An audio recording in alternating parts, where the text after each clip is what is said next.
Guess the imposter. ഇത് അടുക്കളയുണ്ട്. ഇത് മിക്ക വീട്ടിലെ അടുക്കളയിലും ഉള്ള സാധനം. ഇത് കഴിച്ച വണ്ണം വെക്കും.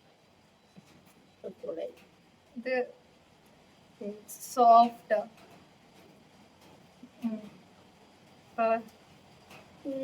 ഇത് നമ്മൾ ആഹാരത്തിൽ ഇട്ട് കഴുകി.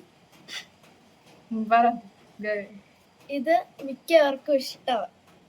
ഇത് ദോശയിലും എണ്ണയ്ക്കും അതിലൊക്കെ യൂസ് ചെയ്യും. ദോശയിൽ എണ്ണയ്ക്ക്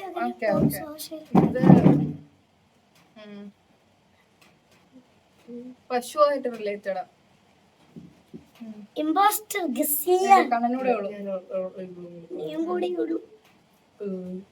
ഇത് ലിഞ്ഞു പോ ചൂടത്ത് വെച്ച. ഇമ്പോസ്റ്റർ ഗസ് ചെയ്യാം. 3 2 1. വോട്ടിംഗ്. ആരെ? വോട്ടിംഗ്. വോട്ടിംഗ് ഒന്നും വേണ്ട, ആദ്യം പറ ആരാന്ന്. റിവീൽ ചെയ്തേ. നീ ആരെ പറഞ്ഞേ? അല്ല ചേച്ചി. ഓക്കേ. അല്ല ഗൗരിയല്ലേ? അയ്യേ. അതെന്തുവാ